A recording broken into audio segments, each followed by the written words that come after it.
Welcome back to another episode of the Hardcore Casual with your boy, Base the Kid. Now, as always, like and subscribe, share with a friend, an associate, a relative, enemy, colleague, anything in between. I appreciate. Usually be a weekend wrap around this time, but since I didn't put out a video yesterday and a couple other things that I've been meaning to talk about this week which I haven't done, I figured let's just amalgamate everything into one video. But I guess we might as well start with the weekend wrap. So without further ado, let's get into that. Okay, so every single prediction I made on basis picks, I got right in terms of who would win. However, when it came to methods of victory, I fared a little bit worse than I would have liked, to be totally honest. I got like a 48%, like 48.56%, something like that. So essentially I got 3 out of 7 right in terms of the method. So let's go through those real quick. Denzel Bentley versus Morrison. I thought that Morrison would be able to go the distance with Bentley, not because he's anything great, but as I've never seen him actually get knocked out at 160.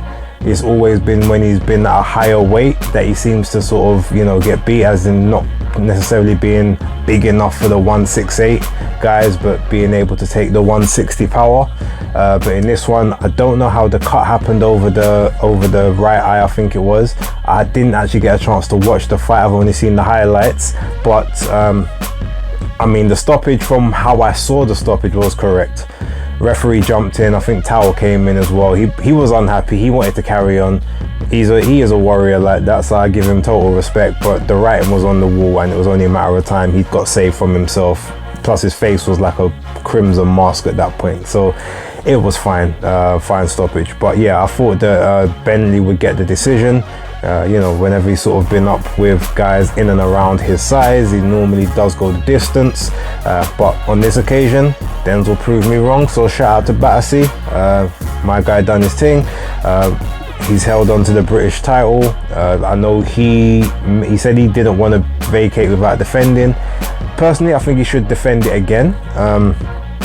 I mean, Frank Warren keeps talking about Hamza Shiraz as a potential fight between the two of them. Well, they're both British, so you might as well hold on to the British title.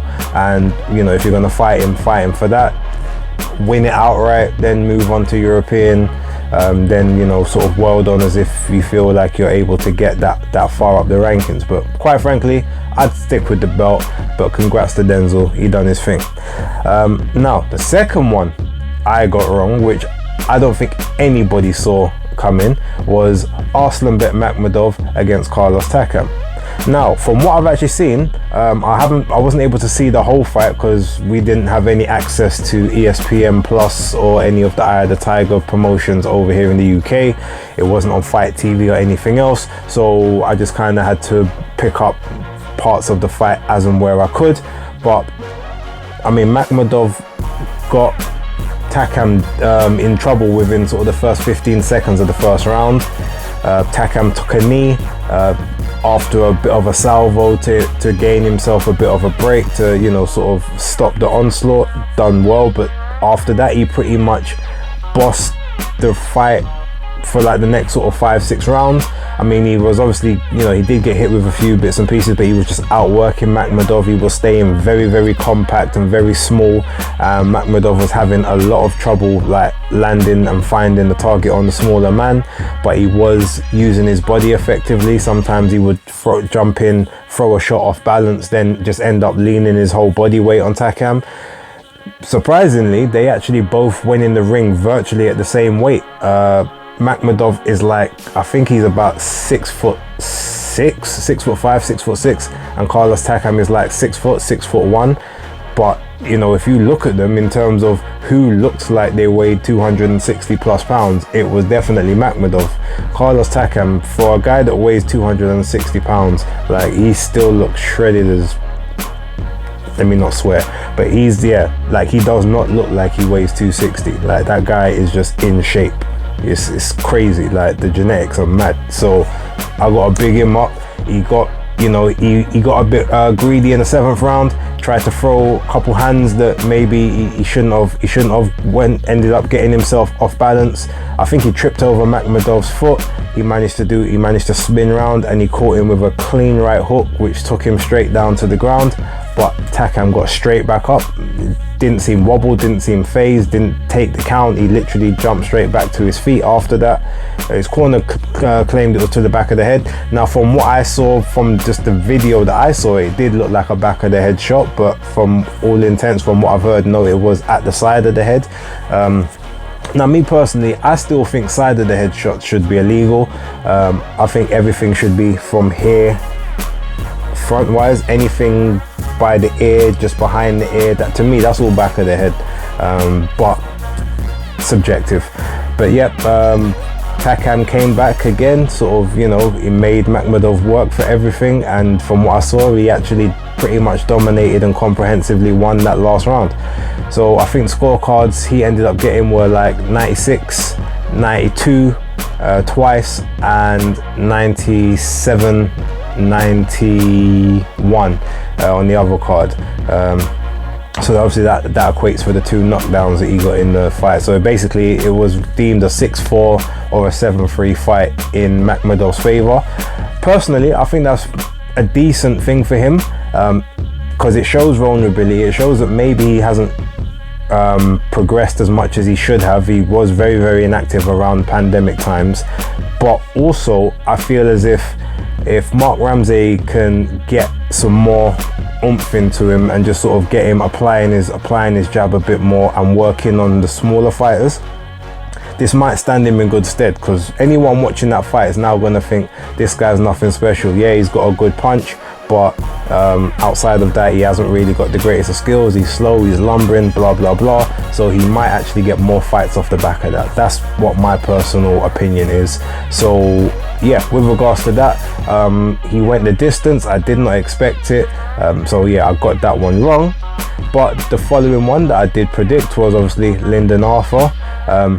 I still can't remember the guy's name. I think it was Satitera. Again, I apologize, I can't be bothered to remember his name because it wasn't an anything special opponent. However, I did predict he'd get the knockout. I said anything less than a knockout would badly hurt his credentials. He needs to make a big statement now on Channel 5 to maybe be someone that people want to see. And yes, he got the knockout in the 6th round. I haven't seen the fight, but I saw it on BoxRec. That's all I need to know. I'll probably check it later on today when I come back from the gym. But yep. So onto the Canelo and Triple G 3 card. So I only predicted the fights on the main part of it. I didn't really speak about Mark Castro, Diego Pacheco, and those guys. I knew they'd put in work, and they did well. Mark Castro looked nigh on excellent in his fight. He was creating his angles, he was doing his work. He got his guy, I think, in the 5th round, vicious uppercut, very devastating. Guy was out on the floor for a while. It didn't look good for him, but yeah, it was a peach. He caught him square, and Castro, aka Elon Musk Jr., is definitely on his way to bigger and better. They need to stop worrying about just putting him on Canelo cards though. He needs to get more active, be on other cards that aren't Canelo based, but that's a whole nother story. Diego Pacheco, again, another great fight with Collazo. He again done his thing. The stoppage was a correct stoppage. I think that was the 5th round or the 6th round. Yeah, I think it was number 6. But yeah, he's definitely got a bright future at 168 and even 175. Give him a couple years, he definitely move up to 175, because he looks like he's definitely growing into his strength now. 21 years old, but 15-0, big prospect. So not going too deep into it, but Ammo Williams against Kieran Conroy. I predicted it was going to go points and Ammo would get a unanimous decision. I was proved right. I just thought that Conway would be way too defensively responsible. He's a lot bigger than he looks. He's a lot more comfortable at the weight, and he's a decent enough operator to keep himself safe. That's what happened. I also predicted that Ali Akhmedov was going to go points with Gabe Rosado. I know a lot of people thinking that a knockout would happen. Gabe's pretty much is too tough for that. You very rarely see him get get stopped. It's very, very rare that he does get knocked out, and it is usually against, I guess, people with a lot more variety than Akhmedov usually. But I didn't see all of the fight. I'm not gonna lie, I dozed off between that one, but it was a unanimous decision. I think Akhmedov swept all the cards. I mean, look, Gabe has been a great servant to the game. It's probably time for him to move on, maybe to training or just full-time punditry. The fight game probably has passed him by now. There's no real point to take any more damage or any more losses. He's proved everything, and he's made a lot of money, especially in the last couple of years. I mean, I'm not telling him to retire, but there's not much value left in the name at this point. But great servant, and again, I knew he was going to go the distance, which he did. Now, last one I got wrong was, I did think that Bam Rodriguez would actually get Israel Gonzalez out. I wasn't sure when. I felt it would be like late, but the reason being, just because Gonzalez, even though he's a classy operator, he looks like the kind of guy that he can wilt if you apply sustained pressure on him. But in those first few rounds, like, he was definitely ruffling and disturbing Bam's game plan, and possibly maybe Bam, just being the naturally smaller guy, was very cautious to just overload. But people talking about the scorecards, look, one of them was crazy. I will admit, the 118, 109 card, that was a madness. But I had it 9-3. So I had it 116, 111 to Bam. To me, he won all the rounds except the first one. I think it was like the first, the 6th, and the 9th. But I'd have to go back and watch. I scored it round by round, but I didn't write it down. So yeah, I'd have to go and check that. But to me, did what he needed to do, and yeah, he possibly could have got the guy out of there. I mean, look, the guy got hit with 2 low blows. They were low. I'm not disputing that. I think they were both accidental, to be honest, because of how close Bam was to him. He was obviously just trying to dig the shots into the body, and he was, kind of misjudged the trajectory a little bit. But it's weird because the first one, he got a point deducted, but the second one, Kenny Baylor said, oh, well, he hit you on the side of the leg, or he hit you on the leg, it wasn't low. He didn't deduct a point, but he didn't score it as a knockdown either. So I'm like, well, what is it? If it's not a low blow, then it has to be a knockdown. Because they asked him in the corner, like, what, was that a low blow? He said no. So if it wasn't a low blow, why didn't you count? So that's confusing to me. Kenny Bayless makes a lot of questionable decisions, and quite frankly, I don't have the brain capacity nor the energy at this point to try and figure them out. But either way, solid victory for Bam against a guy that you can't say is past his best or one of the old guard. This was a guy that is still fresh and in his prime, and he managed him and he handled it quite well. So quite frankly, I'm totally fine with the victory, the method of victory, and he's only going to learn from this. He might possibly come back out again in December, but I'm to be honest, I think he might need just a bit of a break now, rather than jumping on the Gonzalez and Estrada card. I think he might need to just sit that one out, maybe come back again in sort of February kind of time, March kind of time, just have a bit of a break. But yeah, big ups to Bam. Or you know what, maybe if he wants to, Eddie, give him a light touch, let him get a light one in December, and then bring him back again around sort of April, May. But just give him some time off, because he's 4 fights this year. He's done his thing. He definitely could do with just a little bit of downtime. And last but not least, when it comes to Triple G and Canelo, so I predicted that obviously Canelo was going to win.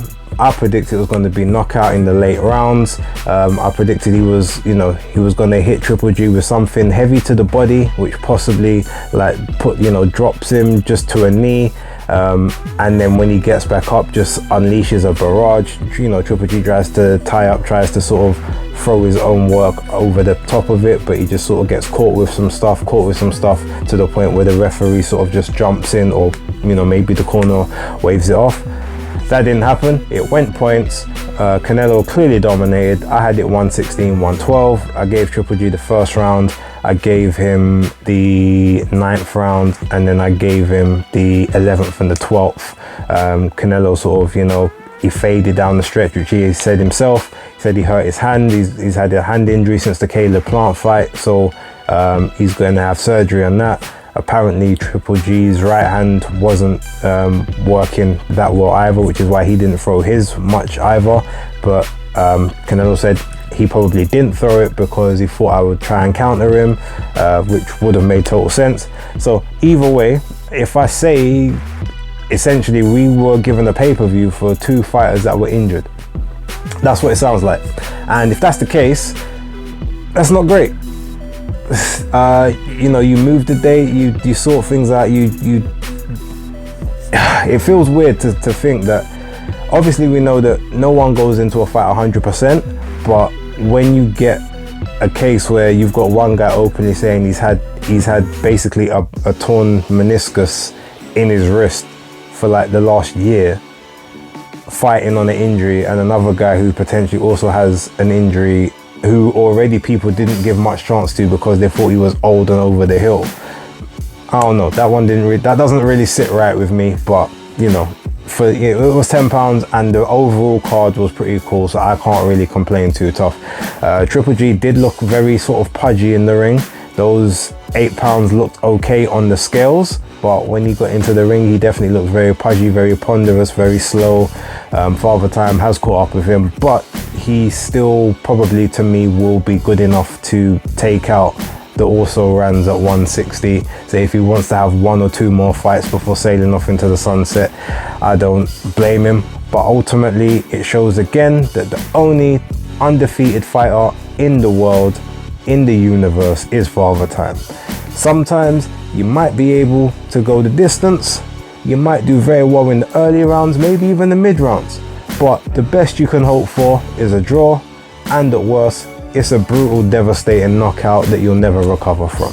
So with that being said, hopefully he decides to, you know, well, take a couple easy touches, because that's what he does realistically. He has one hard fight, then he has 2 or 3 gimmies before having another hard fight. So have 1 or 2 gimmies on your way out. I mean, I'm not complaining.